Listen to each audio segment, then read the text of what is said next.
Ah, eu gosto, hein? Eu gosto. Agosto é o mês do folclore. E quem nunca ouviu as histórias da mula sem cabeça? Do Saci Pererê. Da Cuca?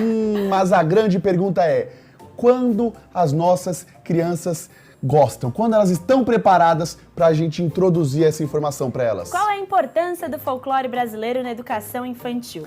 Essa e outras perguntas, quem vai nos responder é a atriz, professora de artes e pedagoga Noélia Abreu. Vamos começar então? Ela já está aqui na nossa sala. Vamos, Vamos. Gui. Bom dia, seja bem-vinda. Tudo bem? Bom dia, muito Olá. obrigada. Tudo bom, Noeli? Um Tudo prazer certo? estar aqui com vocês. Prazer Olha, é nosso. eu já comecei falando que eu amo. Eu adoro também. Mula sem cabeça, todas as histórias do folclore fazem parte da minha infância. E eu queria já começar falando qual é o objetivo do folclore na educação infantil.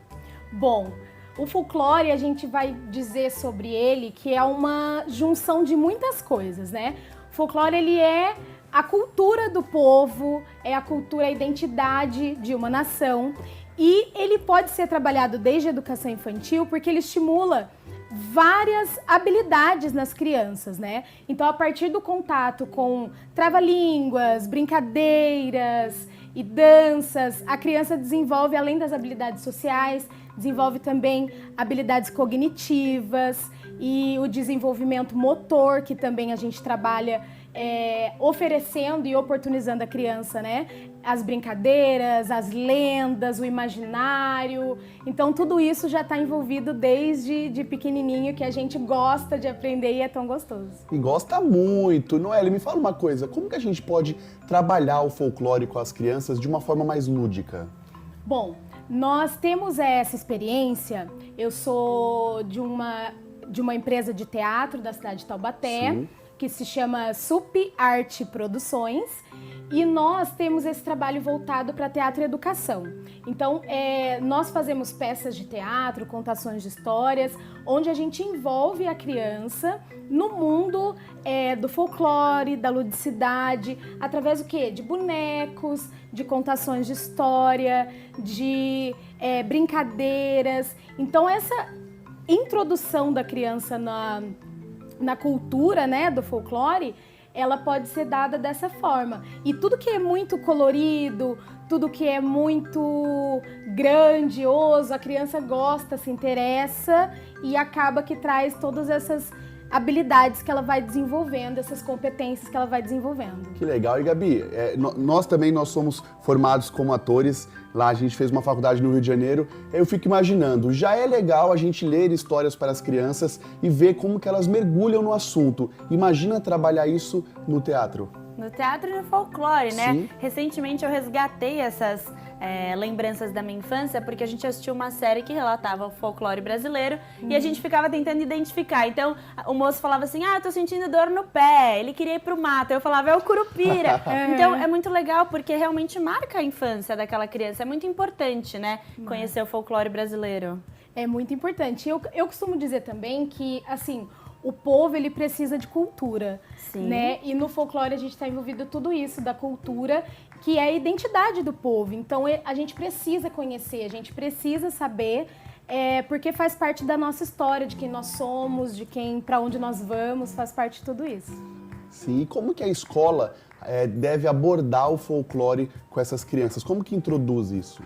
Bom, o trabalho com o folclore é muito falado no mês de agosto, Tá. porque no dia 22 de agosto é comemorado o dia do folclore, né? Porém, é um trabalho que dá para ser feito durante o ano todo, porque o folclore a gente fala muito sobre as lendas, que são as partes mais famosas, digamos, né, do folclore. Muitas, né? Temos muitas, diversas lendas, que em sua maioria são de origem indígena, que são as tradições que foram nos deixadas pelos indígenas, e também tem lendas de cultura africana, que também faz parte da nossa história, da qual fomos inseridos aqui no Brasil e toda a nossa história que vem daí. Então, além de trabalhar só no mês de agosto, que é o mês do folclore, na escola a gente pode trabalhar durante o ano todo, porque além das lendas, como eu tinha falado, tem trava-línguas, tem danças, tem festas populares e tem vários outros elementos do folclore que podem ser trabalhados durante o ano todo, até na fase de alfabetização, que também é muito importante. Então, em todas as disciplinas também, né? Porque a gente fala na educação física, dá para trabalhar folclore, arte dá para trabalhar folclore, língua portuguesa, matemática, ele pode ser um assunto usado o ano todo. Muito bacana. E falando das brincadeiras, tem como brincar e aprender um pouquinho sobre o folclore? Nossa, tem muito, muito. Até porque a brincadeira é aliada do aprendizado. A criança precisa brincar. A verdade é essa, a criança tem que brincar. Então, assim, por exemplo, quando a gente coloca até a peça que a gente estava fazendo agora, na Semana do Folclore, que a gente coloca a brincadeira disponível para a criança, amarelinha. Então a gente vai trabalhar coordenação motora, noção espacial, a gente coloca batata quente, que a gente trabalha também a questão manual, e a brincadeira de roda, pular corda. Então tudo isso envolvido, a criança vai estar aprendendo e se divertindo. E que maneira mais gostosa de aprender do que brincando, né? Então é muito gostoso. E quais são os maiores desafios dos professores e dos profissionais da área para introduzir, para abordar esse assunto com as crianças? Olha, muito boa a sua pergunta, porque assim, o folclore, ele apesar de poder ser trabalhado livremente na educação, ele ainda sofre muito preconceito, né? Porque ainda tem a questão do preconceito pela religião, algumas religiões não aceitam a comemoração folclórica. Olha. Então, dependendo de onde está sendo introduzido, ele ainda sofre esse tipo de preconceito. Mas a gente sempre tenta mostrar, nesse desafio, a gente sempre tenta mostrar a cultura, né? Que é o conhecer da história, o conhecer do povo, através de todas essas vertentes que tem dentro do folclore, né? Todos os elementos que dá para ser trabalhado dessa forma tão importante, desde a educação infantil e digo até ensino médio, ensino superior e tudo mais. Que legal. E você tem alguma história preferida? Olha, eu tenho várias. É difícil, né? É difícil. Mas assim, as histórias mais conhecidas, por exemplo, Saci Pererê. Sim. Uma história que não tem como dizer que é uma história maravilhosa. Eu gosto muito da lenda da mandioca também, que é uma lenda muito bonita, né? Que conta a história do nascimento da mandioca, que também é uma história linda, de origem indígena. Eu gosto muito da Yara, que também é uma lenda maravilhosa.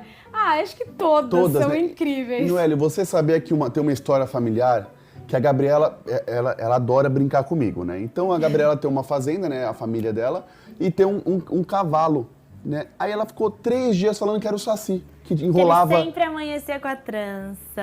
E eu falei assim, gente, não é possível isso. Eu tenho quase 30 anos de idade, né? Eu falei assim, gente, será que é verdade isso? Aí fiquei aquele mistério. E aí eu falei, foi. Ficou curioso. Fiquei curioso. É porque as lendas pegam a gente, né? A gente gosta muito. Faz parte do nosso imaginário, a gente acaba levando essas coisas e acreditando. Tem muita gente que acredita muito, né? Eu amo a do Boto. A do Boto de rosa. A do Boto é maravilhosa. É maravilhosa. E relatava na série, lembra? Sim, teve uma série que a gente fez uma imersão, eu e a dona Gabriela, nessa série, que resgatou cada memória afetiva, Teve nossa algumas infância. histórias que a gente até foi conferir, que eu falava, peraí, eu não lembro. Sim, aí eu assim voltei mesmo. pra lenda do folclore, estudei e falei, realmente, é o Curupira ou é o Saci. Muito Essa legal. série é muito legal. É muito legal. Muito. E Gabi, você?